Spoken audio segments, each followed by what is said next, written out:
Contohnya kayak SMP yang sementara kan yang sudah berjalan PPK ini guru mapel. Ya, belum mengarah ke GPK. Tapi ini jadi masukan karena kita juga punya 11 sekolah yang memang sudah ter-SK-kan sebagai sekolah model. Itu mungkin yang akan kami sampaikan berdasarkan SK sekolah model rujukan inklusi ini, itu bisa menjadi patokan untuk celah sebagai P3K guru GPK. Amin ya Allah. Karena selama ini masih berbicaranya guru mapel, ya, belum ke arah ke GPK.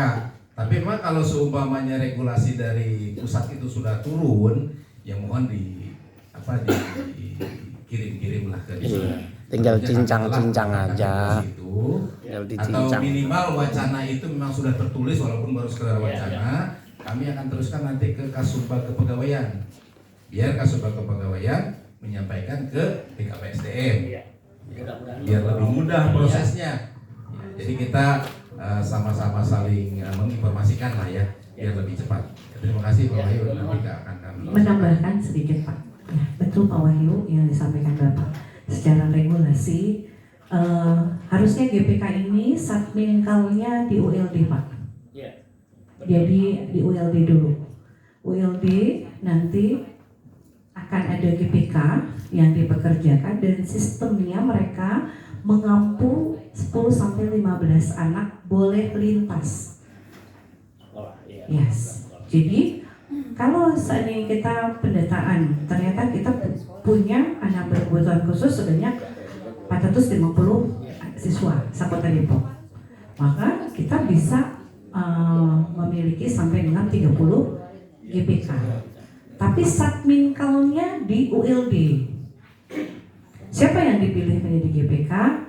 Memang prioritasnya adalah sarjana PLB tadi. Tapi dibuka untuk umum bagi mereka yang pertama mengikuti jenjang pendidikan latihan dasar inklusi yang ada di dulu namanya PMM, sekarang ruang GTK ya. Nah kemudian ada lanjutannya lagi, selain dasar ada mahir. Nah kemarin Kementerian mengadakan lagi nih Pak upaya untuk memberikan sertifikat. Tapi sepertinya dalam hal ini kementerian pun belum matang. Karena proses ini saya kebetulan ikut advokasinya ya. Saya sampaikan kebutuhan kita lebih cepat dari mulai melaksanakan itu. Jadi itu kan terus berjalan nggak apa-apa. Tapi sementara kan ini anak-anak ini sudah beredar, anak-anak ini sudah ada, nggak mungkin kita tahan gitu. Sehingga kebutuhan kita di lapangan lebih cepat, tapi ya tetap itu regulasi secara hukum ya Pak, kita tidak bisa mengabaikan. Maka sebenarnya keputusan terkait dengan GPK yang seperti ini hanya konsep di Depok saja Pak. Kita hanya mencari celah gimana caranya supaya semuanya sama-sama berjalan. Jadi bukan sebagai peraturan mengejawantahkan dari aturan yang ada dari kementerian, tidak. Karena memang GPK itu harusnya orang yang punya sertifikat dan harus di bawah ULD. Ini yang sedang saya dorong. Karena pembentukan ULD pun juga sampai sekarang belum jelas di Kota Depok.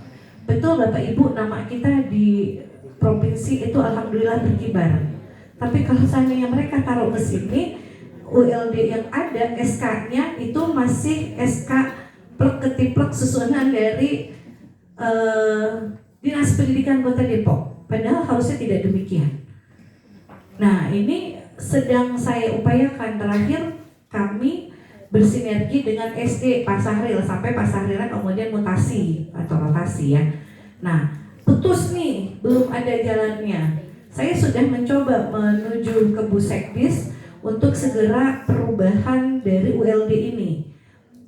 ULD udah kita resmikan, tapi masih belum jalan gitu, ibaratnya masih kakinya masih pincang gitu. Nah ini juga memang langkahnya ke sana. Jadi sekali lagi Satminkal GPLD bangun dulu ULD-nya, baru kita baru nyambung. Karena tidak bisa si GPK ini masuk di sekolah. Jadi nanti GPK milik ULD. Kami yang akan mengatur. Kami yang mengatur. Termasuk harusnya kalau ULD itu sudah berperan, SPMB pun harusnya ke ULD. Nah, ini yang sedang diharapkan kementerian berjalan di semua kota dengan tanpa mispersepsi dan miskonsepsi. ULD yang memang punya peran, betul Pak. Jadi sekaligus menjawab pertanyaan dari Pak Marno tadi. Tim harusnya ada, betul Pak. Tim ULD, dan ULD itu siapa yang berkiprah? Bukan hanya kami Dinas Pendidikan Kota Depok, tapi kami punya mitra. Sistemnya lintas sektor. Nanti ketemu dengan dinas sosial bisa jadi, ketemu dengan dokter. Misal kami menemukan anak berkebutuhan khusus yang tunarungu, kami ingin memeriksakan, kan bukan ke psikolog itu mah, harus ke rumah sakit, ke dokter THT. Maka kami dari ULD itu yang kita sudah bermitra akan langsung dengan enaknya. Nah, ini yang akan kami kirim, yang akan kami tes. Termasuk di dalamnya adalah bagaimana kita juga melakukan asesmen diagnostik terhadap siswa. Kalau ada ULD ini sudah jalan, maka kami sudah tinggal mengontak, Pak, Bu, SMP 18 akan menghadirkan 10 anak. Oke, siap. Ini yang harusnya berjalannya. Rumah mewahnya ULD gitu. Kalau kita sekarang masih odong-odong kayaknya, Pak. Udah kebentuk ya Pak ULD ya. Kebentuk. Namun sekali lagi saya katakan secara SK itu masih susunannya struktur organisasi Dinas Pendidikan Kota Depok. Karena waktu menyusun saya tidak tahu ujuk-ujuk. Nah, ini dalam proses perubahan. Saya juga mohon bantuan dan dukungannya karena ini harus naik terus sampai ke wali kota. Nah, kemarin itu kalau nggak salah kita terhambat pergantian wali kota ya Pak Abang untuk mengganti ini. Tapi sampai sekarang juga masih belum sukses. Kalau ULD ini sudah hidup dan siapa yang menjadi ketua ULD? Bukan kepala dinas pendidikan. Tapi siapapun yang ditunjuk, kalau di kota lain itu biasanya kabid SDM Pak. Biasanya kabid SDM, jadi setingkatnya kabid.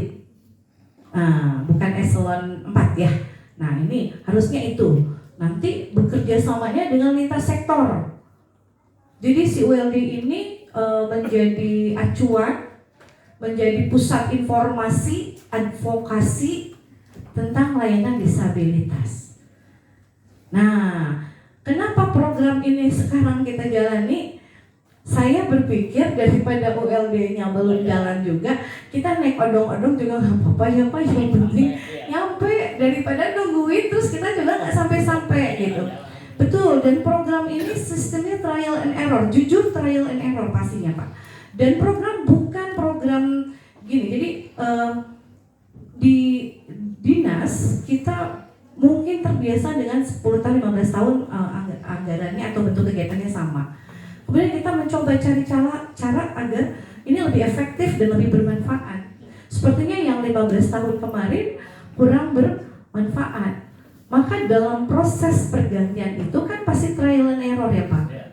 Di 2023 kita coba bikin program begini, oh kayaknya kurang tambah. Sama lah kayak lagi masak sayur asem Pak ya. Kurang asem, kurang asin, ayo tambahin semua. Nah, sampai untuk tahun ini tuh betul-betul yang bentuknya sesuai DPA. Karena di 2 tahun yang lalu kita menyulap bentuknya DPA-nya apa, bunyinya, kegiatannya apa. Jadi gini, kalau saya di 2 tahun yang lalu bunyinya hanya pembayaran untuk GPK tanpa adanya workshop TOT. Sementara kami merasa itu butuh sekali, nggak ada.